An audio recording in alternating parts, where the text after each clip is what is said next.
Medical সেন্টারে প্রায় 3 কোটি টাকার কাজ হয়েছে। এই পুরো কাজটা স্পন্সর করেছে তার্কির দাতব্য প্রতিষ্ঠান টিকা। তো আজকে টিকার কান্ট্রি ডিরেক্টর এসেছে, পাশাপাশি তার্কির প্রেসিডেন্ট এরদোয়ান, তার সন্তান, তার ছেলে বিলাল এরদোয়ান এসেছে। তো মূলত বেলাল এরদোয়ানের সাথেই ওদিল এসেছে। তো সকালে আমাদের থেকে মিটিং ছিল ডাকসুর যারা রিপ্রেজেন্টেটিভ আছে, হল সংসদে যারা আছে তাদের সাথে। এখানে আমরা আমাদের আপনাদের আমরা শেয়ার করেছি আমাদের জুলাই বিপ্লব সম্ভাবনা, স্পোর্টস নিয়ে আমাদের ভাবনা, কালচার নিয়ে আমাদের ভাবনা, এবং সব মিলে একসাথে কীভাবে তার কেবল বাংলাদেশের ফ্রেন্ডশিপটা কীভাবে আরও শক্তিশালী করা যায় সেটা নিয়ে আমরা আলাপ করেছি।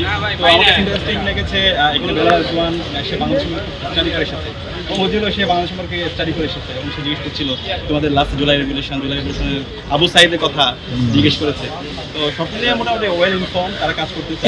এবং আমিও বললাম ওদিলে বাংলাদেশের ব্যাপক ফ্যান বেজ আছে, খুব পছন্দ করে আমরা তাকে এবং তার খেলার শৈল্পিকতা। তো আমরা বলেছিলাম আরেকটু সময় দেওয়া যায় কিনা শিক্ষার্থীদের মুখোমুখি হওয়া। তো তারা চাইছে এটা পাবলিক না হোক, এখানে আমরা পাবলিক করে দিই। সিকিউরিটি কিছু থ্রেট ছিল, যে কারণে আমরা পাবলিকলি সেটা অ্যানাউন্স করে দিই। না হলে আরও বড় পরিসরে সেন্ট্রাল ফিল্ডে যদি আমরা বড় পরিসরে মুখোমুখি হওয়ার আয়োজন করতে পারতাম তাহলে খুবই ভালো হতো। আমরা এই ধরনের কমিউনিকেশন এবং এটা এক্সচেঞ্জ প্রোগ্রামগুলো আমরা অব্যাহত রাখবো, এবং আরও বড় পরিসরে ইনশাআল্লাহ আয়োজন অব্যাহত থাকবে।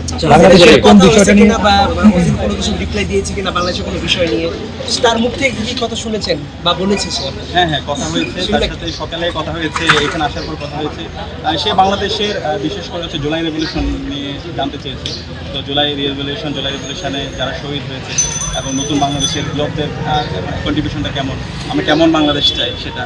তো সেখানে আমরা বলেছি আমরা একটা নতুন বাংলাদেশ, ইনসাফভিত্তিক বাংলাদেশ, সেই বাংলাদেশ নির্মাণ করতে চাই, এবং সেই বাংলাদেশ নির্মাণের ক্ষেত্রে আমরা একসাথে পুনর্গঠনের কাজ করতে চাই।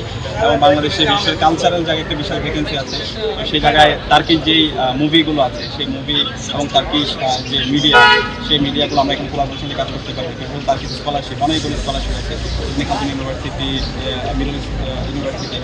এই স্কলারশিপগুলো কীভাবে আরও সহজ করা যায়, শিক্ষার্থীদেরকে এনগেজ করা যায়, এবং স্পোর্টসের জায়গায় কীভাবে আরও ইমপ্রুভ করা যায়, সেই বিষয়গুলো নিয়ে আলাপ করেছি। এবং তারা বলেছে যে কোনো বিষয়ে তাদেরকে অ্যাপ্রোচ করলে তাদের জায়গা থেকে সর্বোচ্চ আন্তরিকতার সাথে তারা আমাদের সহযোগিতা করবে।